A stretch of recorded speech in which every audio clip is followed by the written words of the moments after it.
গতকাল রাজ্যের বিরোধী দলনেতা শুভেন্দু অধিকারী কোলাঘাটের বাড়িতে পুলিশি তল্লাশি হয়।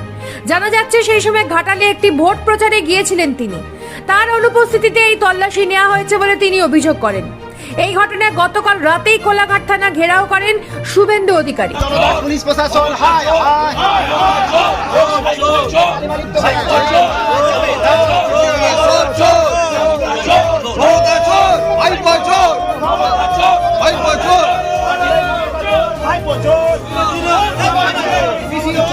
তিনি থানায় অভিযোগ করেন যে অন্যায়ভাবে কোলাঘাটে তার ভাড়া বাড়িতে আচমকাই পুলিশ এসে তল্লাশি শুরু করে।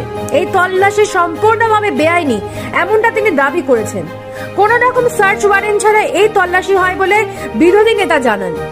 অনেক লোকজন দেখা করতে চায়, কাঁথিটা অনেক দূর হয়, কলকাতাটাও অনেক দূর হয়, ওখানে অনেকের সঙ্গে মিট করি। ওটা পার্টি অফিসও নয়।